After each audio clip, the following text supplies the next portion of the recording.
Education है high school. आज हम आपके उसका सिविक्स का सेकंड लेसन पढ़ रहे थे। उसके बारे में पढ़ रहे थे धर्म की निरपेक्षता क्या है।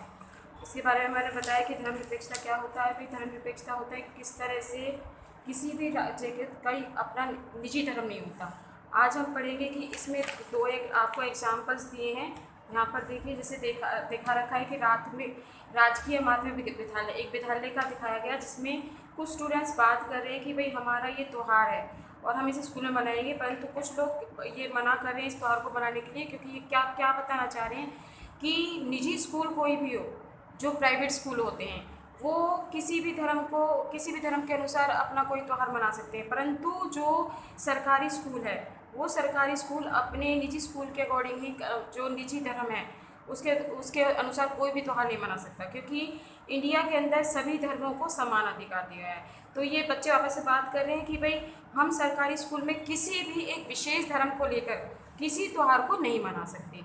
उसके बाद ये एग्जाम्पल दूसरा दिया हुआ है आपको कि दो दोस्त हैं, बाइक पर जा रहे हैं, तो एक दोस्त ने हेलमेट पहना हुआ है, दूसरे ने नहीं पहना हुआ है। तो वो कह रहे भाई, ये दोस्त उससे कह रहा है कि भाई किस प्रकार से तुमने हेलमेट नहीं पहना हुआ, जबकि कानून के अनुसार सभी को हेलमेट पहनने का वो है, भाई आपकी ड्यूटी बनती है कि आप हेलमेट पहनिए, परंतु जो ये दोस्त है वो ये मना करता है कि भाई हमें, परमजीत नाम है इसका, सरदार का, ये कहता है कि भाई हमें इतनी अनुमति नहीं है कि हम हेलमेट डालें, क्योंकि हम पगड़ी पहन सकते हैं। ये इसलिए है क्योंकि सरकार ने, भारतीय सरकार ने कुछ धर्मों को कुछ रियायत दी हैं।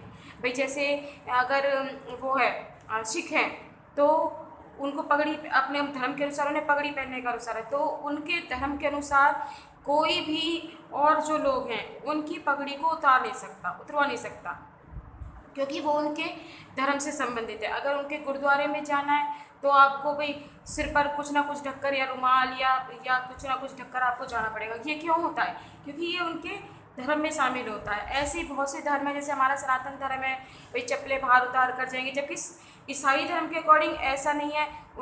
उसके हिसाब से आप जूते पहनकर भी अंदर जा सकते हैं, बाइबल पढ़ सकते हैं। तो कहने का मतलब ये है कि धार्मिक निरपेक्षता का ये अर्थ है कि कोई भी, जो इंडिया का कोई अपना, सरकार का कोई निजी धर्म नहीं है। अगर इतने धर्मों के लोग रहते हैं तो कोई किसी भी धर्म को अपने अकॉर्डिंग, जो उसके धर्म में बात दी गई है उसके अकॉर्डिंग मना सकते हैं। तो ये थी धर्म निरपेक्षता के बारे में। आगे ये दिया है कि भाई किस तरह से संशोधन जो होता है, विधायिका कानून को रोक दिया गया है कि धार्मिक संस्थानों को या धार्मिक संस्था को रोकते हैं। इसका मतलब ये है कि विधायिका किसी भी धर्म को राजकीय धर्म घोषित नहीं कर सकती। विधायिका किसी धर्म को ज़्यादा पारितुकता नहीं दे सकती। जैसे संयुक्त राज्य अमेरिका में राज्य धर्म के प्रवर्तन का किसी राज्य धर्म को दोनों एक दूसरे के मामलों में किसी में दखल नहीं दे सकती। यानी कि ये कानून के अंदर ये है कि कोई भी किसी के राजकीय धर्म को घोषित नहीं कर सकता है, ये है। या फिर ये है कि किसी हस्तक्षेप का मतलब होता है कि किसी भी नाजुक पर, किसी के धर्म में हस्तक्षेप करना, कि भाई तुम इस धर्म को ऐसे मत चलाओ, इस धर्म को ऐसे मत चलाओ। तो ये सारा धार्मिक निरपेक्षता है। उसके बाद आते हैं कि भारतीय राज्य धर्मनिरपेक्ष और धार्मिक भ्रष्ट को रोकने के लिए कई तरह से काम करता है। जैसे कि भारतीय संविधान में अपने नागरिकों को मौलिक अधिकारों का आश्वासन दिया गया है कि भाई मूलभूत अधिकार है कि धर्म सिद्धांतों का, लेकिन इसका मतलब ये नहीं कि भारत में इन धर्म का उल्लंघन हो सके, नहीं। इसमें यह है कि कोई भी किसी भी धर्म का उल्लंघन नहीं कर सकता। अब अगर कोई मुस्लिम है, हिंदू है, सिख है, ईसाई है, वो अपने धर्म के अनुसार ही सारे कार्य करेगा। तो ये था आपका धर्म निरपेक्षता का लेसन, क्योंकि छोटा सा दिया हुआ था कि किस तरह से धर्मनिरपेक्ष राज्य क्या है। आपके क्वेश्चन आंसर्स हैं जो आपको कॉपी में, अपनी फेयर कॉपी में करने हैं। जैसे कि आप ये कुछ क्वेश्चंस दिए गए हैं, परंतु इसमें से जैसे यहाँ से बनता है क्वेश्चन, एक ही धर्म के भीतर अलग अलग दृष्टिकोण की कुछ उदाहरण दीजिए। बाकी कुछ एक्स्ट्रा क्वेश्चन बनेंगे, वो मैं आपको लिखवा दूंगी।